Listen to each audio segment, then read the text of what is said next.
The thing that we've talked about so much on this podcast is like everyone just codified all of B2B marketing into these playbooks. Then everyone's operating out of the same B2B marketing playbooks and it all looks the same and nobody has the audacity to do anything different because you gotta build the correct thing that's gonna work. And so if you're willing to break the mold, if you're willing to be slightly different, it's also really helpful in marketing when everything looks the same for you to be an audacious marketer. I'm Margaret Kelsey. And I'm Devin Bramhill. And this is Don't Say Content. And shout out to our producers at Share Your Genius. They're great at creating shows with strategic outcomes in mind. They've been with us since the podcast was just an idea, and they helped us bring it to life from strategy all the way to execution. And we absolutely love partnering with them. So if you, dear listeners, are thinking of launching a podcast, which you definitely should, by the way, we recommend having a conversation with our favorite people over at Share Your Genius. Now let's get into it. I love LinkedIn drama so much. I don't want to be a part of it, but I definitely want to consume it. That's good content right there. So my friend works in the identity community, and she came across a post from a former sales lead at Okta who posted very publicly how upset he was about being laid off. It seems like he is a solutions engineer. I should have known that because part of his post included a console.log meta statement. Like, he used code. And he literally in the beginning is like, this is usually where people take the high road after layoffs.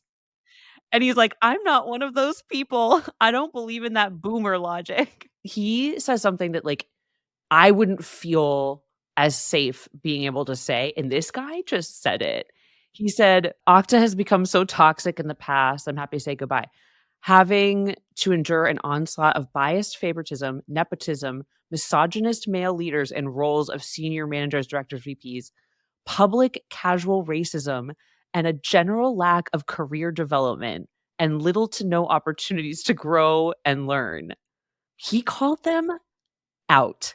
And then he does one more thing, which was the really career ending thing that absolutely will not ruin his career, because I think he was actually like brought in a lot of money there. He said, if you have money, then you should short Okta's stock and buy, because that stock isn't going up anytime soon. And then he tagged the CEO. So this episode's about Audacity. In case you were wondering what we were going to talk about today, that's a lot of Audacity.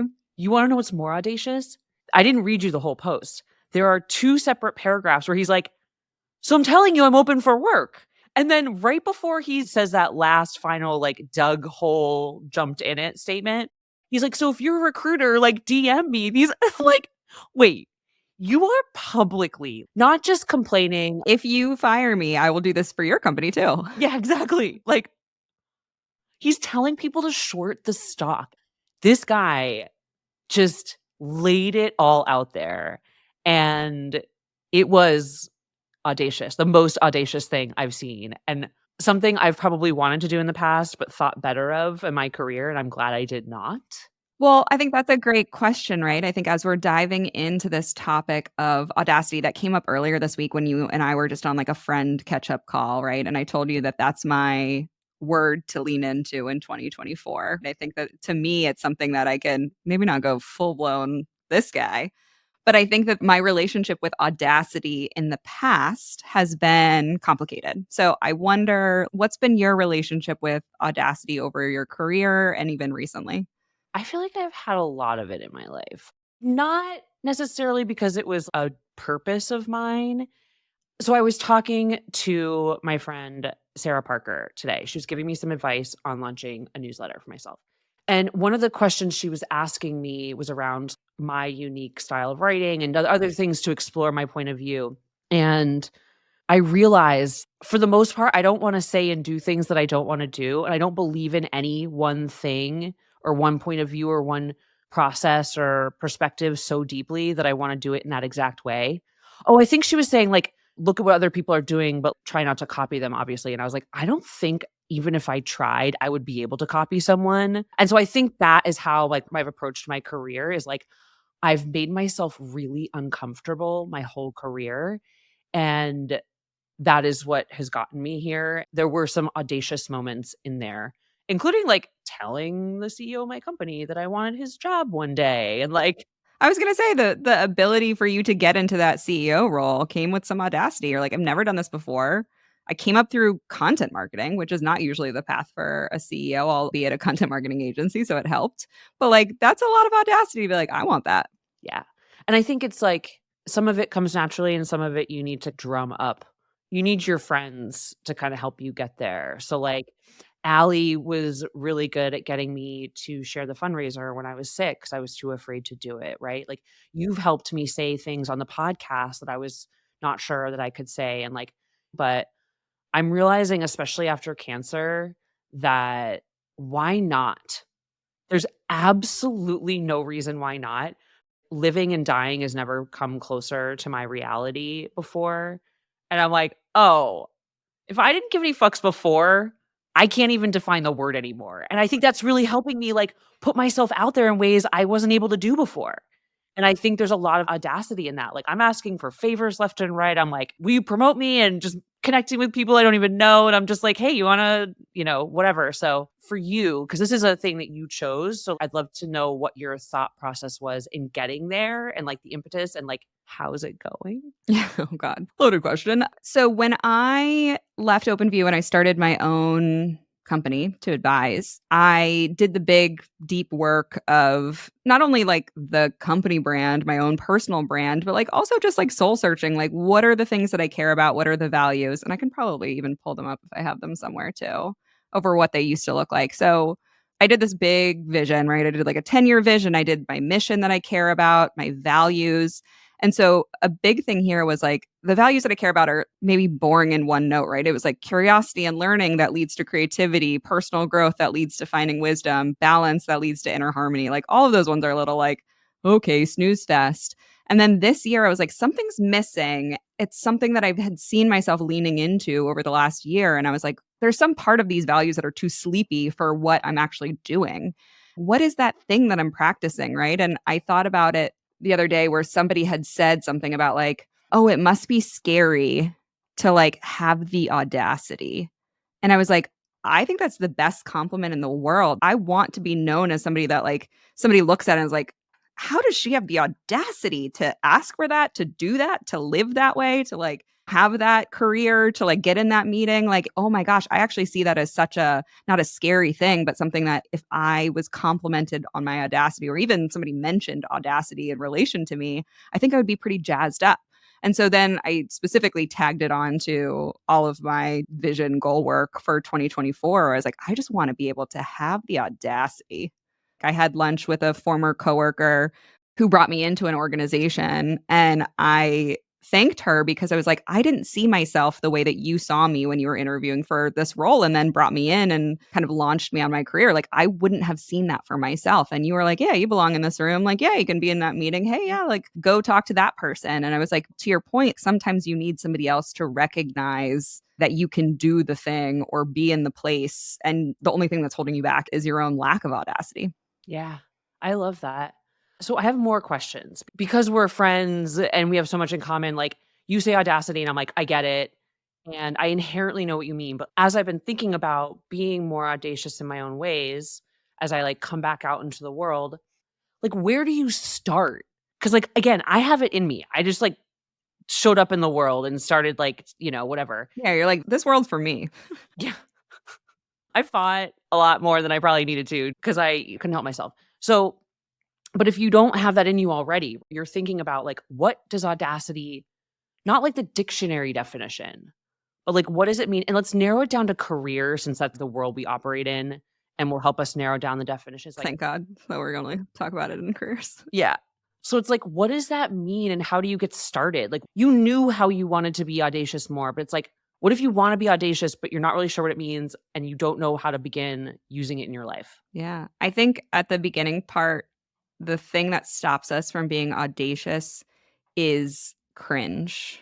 Like, we don't wanna be cringy. So, like, meaning like sales outreach or like asking for people for You're things. posting on LinkedIn or having a podcast or, like, thinking that you have a differentiated point of view that's worth being heard in the world. There's a piece of it where I think that what stops us is this idea of like, "Oh, well, I'm gonna be cringy. If I ask for that thing and I don't get it, that's like it's cringy, it's embarrassing, whatever it is." And I think Audacity is this idea of like, I will be okay whether or not I get that thing that I'm gonna ask for. So there is some sense of confidence or personal boundaries over like, I'm not gonna be rocked whether or not I get this thing, but like, what's the worst thing that happens if I post that video or if I jump into that conversation or if I go introduce myself to that person or if I ask them to do something for me, right?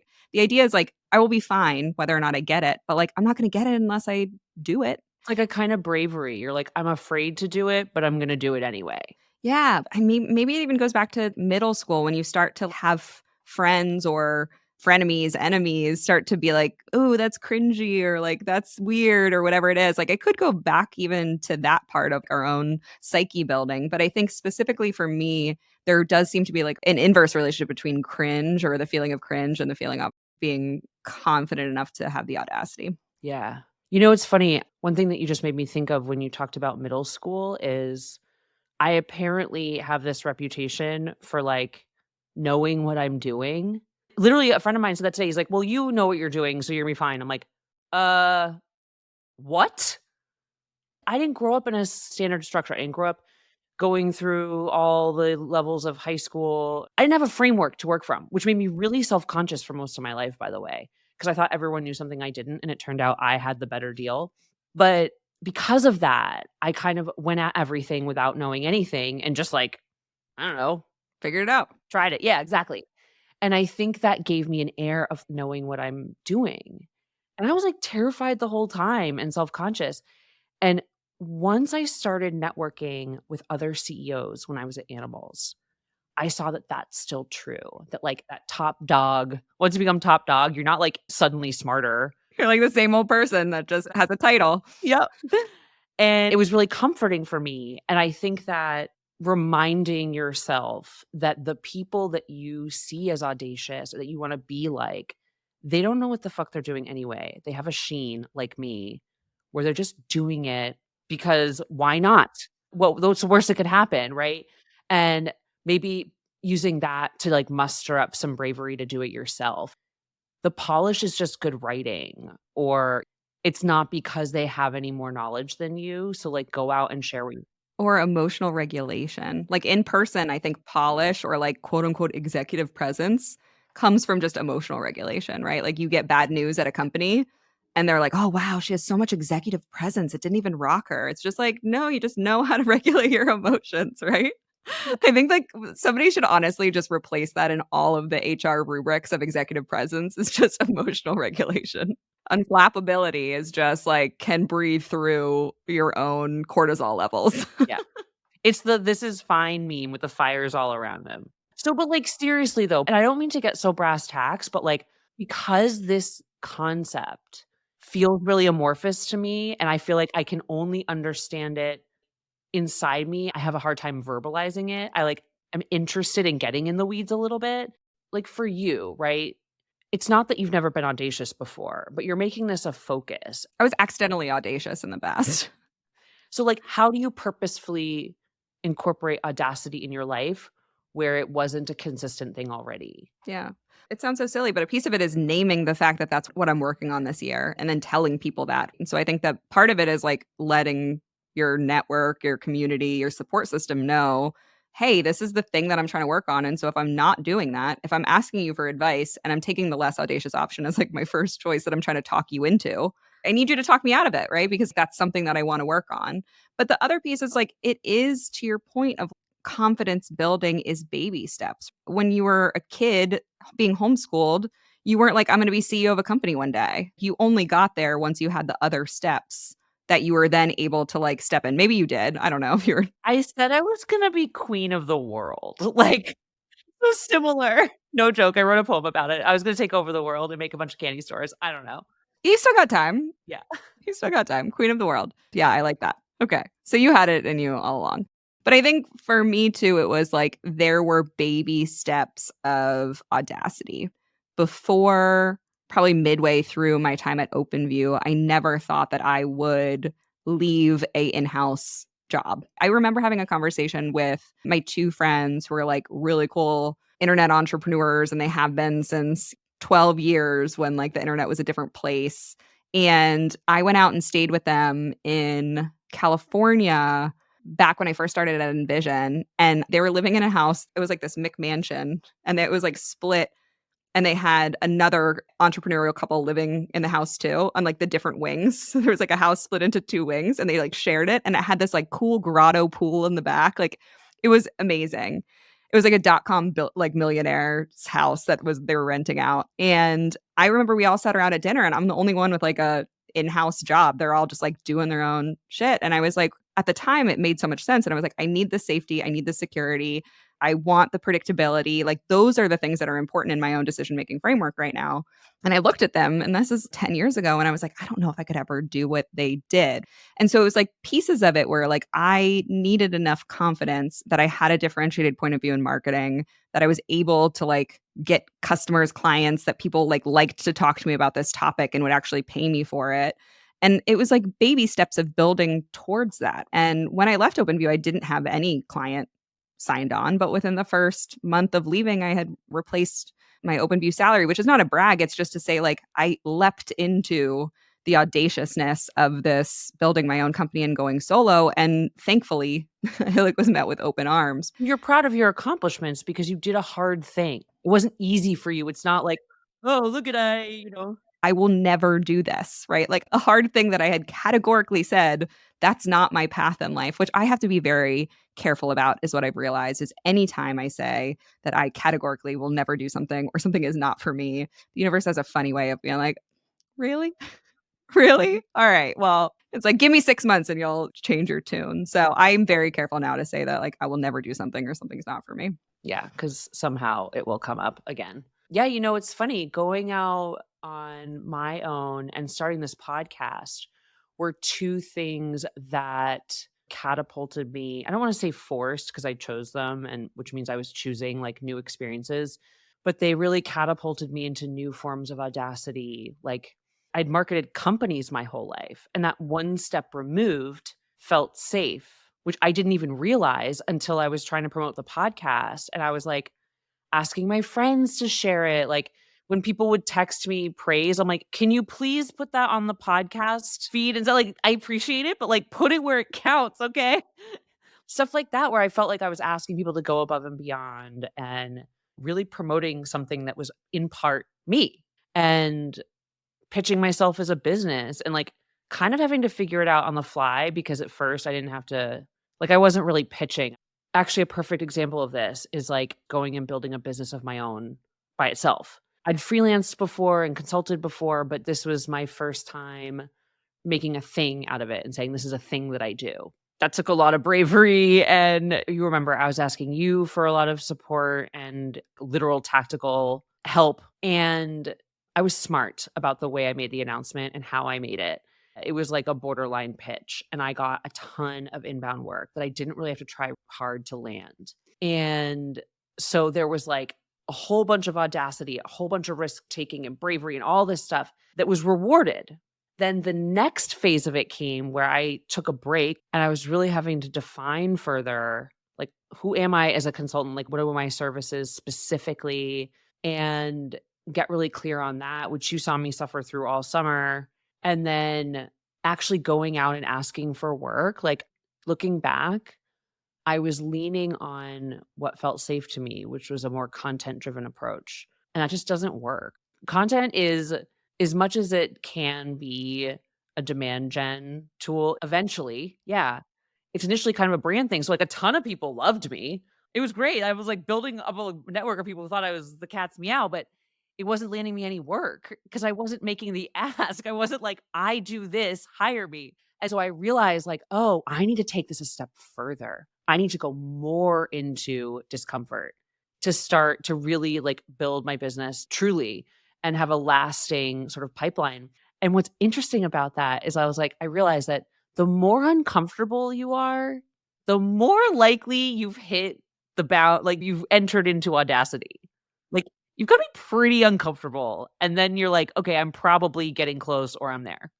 Yeah, and I think the interesting thing about that discomfort is we think that it's gonna last longer than it does. Oftentimes, that feeling of discomfort is really only a couple seconds after you push the send button or, like, asking for that phone call or, like, it's so temporary that I think it kinda ties back to emotional regulation, right? Like, the more we can emotionally regulate the discomfort of being audacious, the more we can get beyond it and just do the thing and be like, "Hey, I'm gonna be okay no matter what."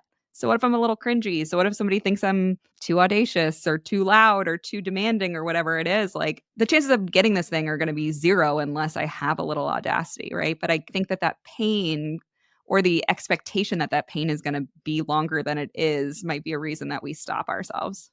Yeah, like, focus on something else. I'm remembering a part early in my career. So this is, like, before I had a network, before I had this big support system around me and, like, a body of work. I was trying to launch this event series for my company called the Master Slam, and it was a bit of a wild idea at the time. Like, everyone was either doing a featured speaker or a panel networking event. No one was doing anything at all other than that. Or not no one, but most people. Trish Fontanilla was, like, the only one doing something interesting. Classic. I love her. She's an audacious person right there. So anyway, so I'm back in the early days of my career, and I'm trying to launch this event, and I need, like, executives to participate in it as judges.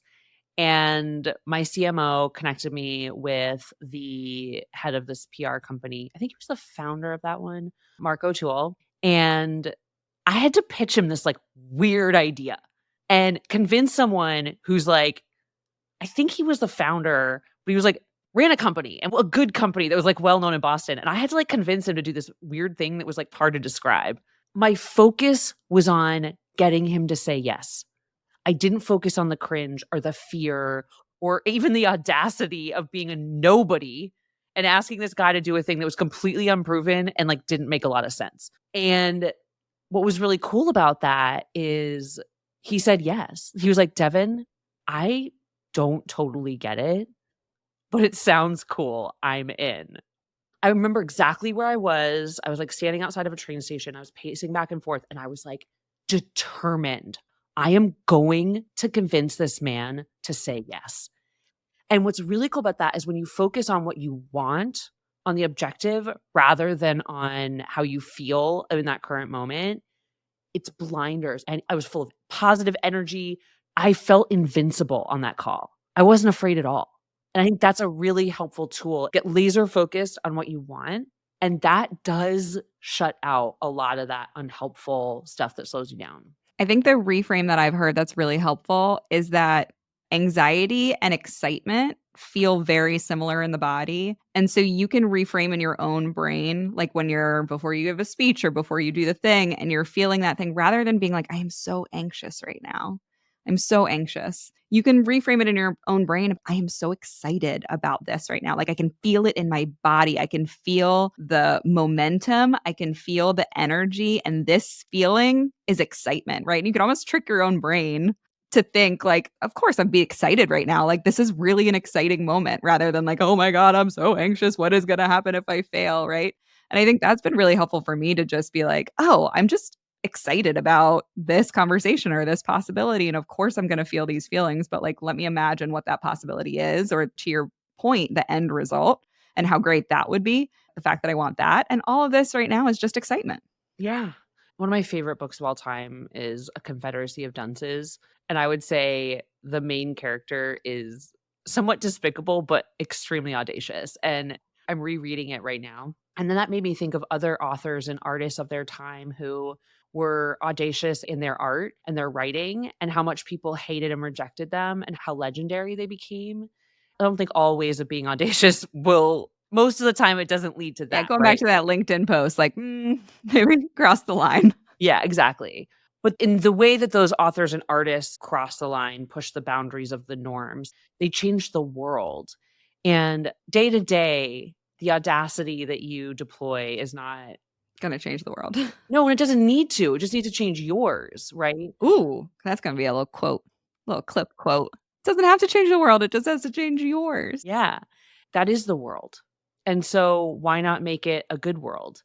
And I was thinking about this whole idea of like nothing is inherently audacious. Like you have to make it. It's a decision. It's basically like whatever cultural norms there are, you're taking a slightly different path, or like you're forking in the path, or you're changing what the path looks like a little bit. But that's the stuff that gets you noticed. Yeah. God, there's so much to unpack there. I think that audacity comes with action, right? And I think nothing is inherently audacious because anything that just exists isn't the action of creation. Audacity happens through that action of creation or that action of request or desire or whatever it is. It is like a forward moving thing. And then I think the other thing is like, yeah, it makes so much sense, I think. And especially when we bring this back specifically to like B2B marketing, I think the thing that we've seen and the thing that we've talked about so much on this podcast is like everyone just codified all of B2B marketing into these playbooks. Then everyone's operating out of the same B2B marketing playbooks and it all looks the same and nobody has the audacity to do anything different because you got to build the correct thing that's going to work. And so everyone builds the whole funnel into webinar series, into demand gen program, into BDR sales motion. And I think that's the piece of it too, right? Is like if you're willing to break the mold, if you're willing to be slightly different, it's also really helpful in marketing when everything looks the same for you to be an audacious marketer. Like, let's just do something a little different. Yeah. And what's interesting is there's like another side of that. What you just said is sort of a bridge to, which is you may be a marketer fully ready to be audacious in your approach, but then you have to convince your boss. Well, sometimes you can just go do it and ask for forgiveness. True, but, like, if we're talking about audacity, like, whatever structure you feel trapped in, whatever beliefs that you've decided are true, obviously, they're based on actions or things that have happened that might suggest that, but you've sort of reinforced it by deciding, like, all future actions based on that thing and kind of imprisoned yourself in your own structure. It's like, what if you just pretended that none of that structure existed and came at a situation in a way that you think would be effective? And maybe that means pitching the CEO in a funny way or taking them out to lunch or whatever it is. But it's like, first you have to kind of get them to see that it's all made up. Then you can get them excited about saying, like, don't break anything. You're not breaking anything because nothing exists. So just go think about something to do and do it. I know. It sounds a little stonery, but it's so true. It's like none of it exists. So just go build a thing. It's so funny. Okay, two things. This came up after I feel like you and I talked about this maybe a while ago. It was coming up a lot more. I think in last season, maybe we had an episode slightly about the idea that like that's the thing that happens is like CEOs build organizational structures thinking, oh, this is flexible, this is malleable, this is just for right now. And especially people with very binary thinking or that grew up in very authoritative environments then get into the structure and they're like, this is unmovable. This is forever. This hierarchy or reporting structure or whatever exists. But it came up the other day too. And it's so funny because it was with a CEO and I was reminding the CEO that that's often the case, right? Is like that some people just operate within an organizational structure and think it's more codified because of their own personal history with hierarchy or immovability or whatever it might be. And then that second piece, the stonery piece of like none of it exists. And you have to be able to see a vision and a path in the future that doesn't exist right now in order to like have it be a possibility. You have to be able to imagine an alternative outcome in order for you to then strive towards that alternative outcome. And that's creativity, right? The more creative you can be around what it could possibly look like one day, then gives you the pathway to build it towards that rather than just being like, I don't know, whatever happens to me is going to happen, right? Or like, I'll just take the next opportunity that I see rather than like, what would it really look like if it was the perfect opportunity or the perfect marketing program that I could run or the perfect thing? And then I can find the data points to get there or the next path to get there. But if it's just like you're just looking for that next best thing on the reality periphery, you're only going to have that like kind of linear step function rather than like the exponential, like, oh, I'm going to go over there. I'm going to skip all the steps to get there. It's limited. Reality is limiting, whereas imagination is infinite. And I would argue that the point of view that nothing exists, there are no rules or structure, embracing the idea that like there's no structure and there's no sort of inherent correctness is the mindset of an inventor. Yeah. A founder, right? Like founders feel this way. Founders are inventors and they never should have been given permission to run companies, in my opinion. But that's another thing. But like it is an inventor's mindset because those are the people that change the world because they're willing to do something without a guaranteed outcome. They don't know what works. And that's the one thing in my life that has consistently brought me not just success, but like respect in places I didn't know I even had it. And what's really interesting is that some people will hear this and be like, oh, that's so woo woo or whatever. The CEOs that I work with who are doing well, which is all of them, like the people that I work with, they're doing really well. And it's like, that is 100% of what I'm doing. They're coming to me and they're like, Devin, what should I do about this?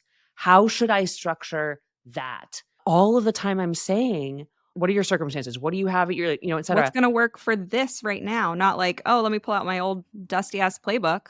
Not even a playbook. They're like looking out into the world. One of them was like, I need to hire an HR person. I was like, okay, let's unpack that. You have 15 people at your company.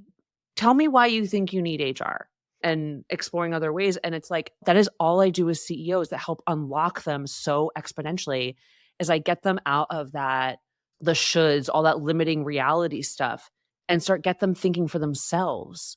The way that they always have and always want to do, right? And I think what you're touching on is the other dynamic on the opposite side of Audacity is this human need for safety and predictability. And if you can get comfortable with the idea that that's an illusion, that your predictability, that like whatever either course of life you think you're on, or like all of that thing doesn't actually exist, the safety and security that you're trying to hold on to by not being audacious, that's actually not even true. Yeah. And you can put structure on your Audacity. So, like, say you are that marketer. Emotional regulation. Yeah. No, it's not that at all. Well, I was going back to the LinkedIn thing, like a little emotional regulation in that LinkedIn post might have been audacious enough. Like, that's a whole separate thing.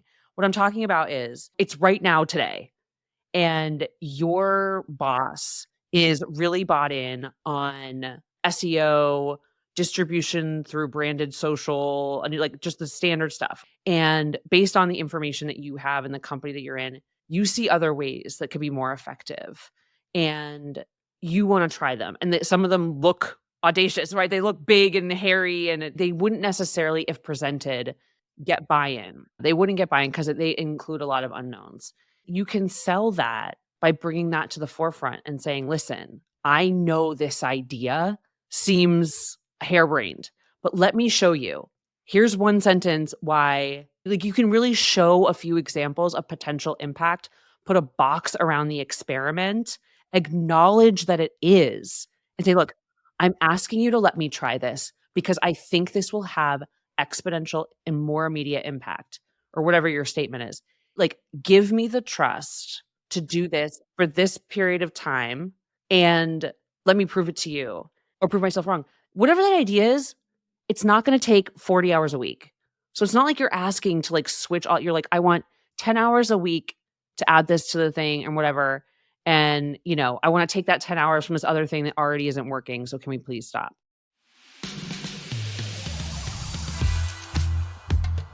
Do you have any like closing thoughts on how it's been going so far? It's been a month that you've had this sort of thing. Is there any kind of like early takeaways that you're experiencing that you think are helpful? Yeah, well, I'll tell a personal short story. I had the audacity to turn down a CMO role of an organization that I highly respect, really liked, am interested. It's at a pivotal point that is growing, but needs to do really interesting things in terms of product and marketing strategy in order to stay relevant. Like it was tailored fit for a lot of the things that I put on my list, but I had the audacity to remain solo and independent because those were the things that I was valuing more than the title or going in-house or even just an interesting opportunity. And I think that it was one of those moments where like my own relationship with Audacity was tested.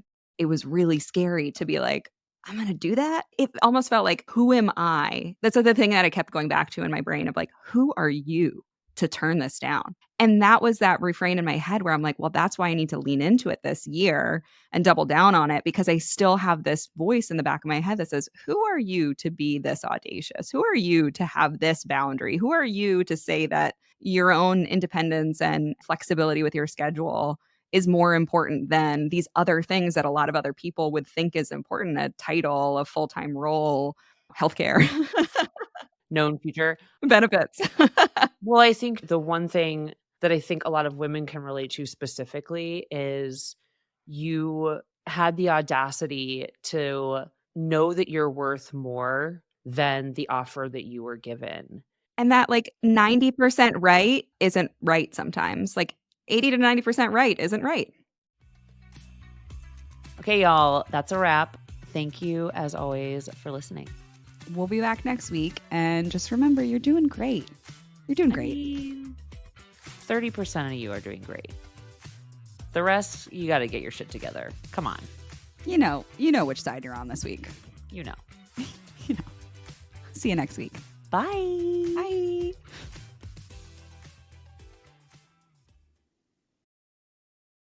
Why does that happen?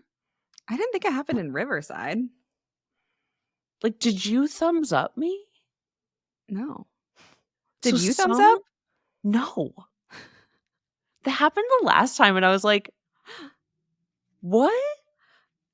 Also, let's wrap it up and call Oh, it in shit, 20 it's minutes. 3:01. Yeah, yeah, yeah.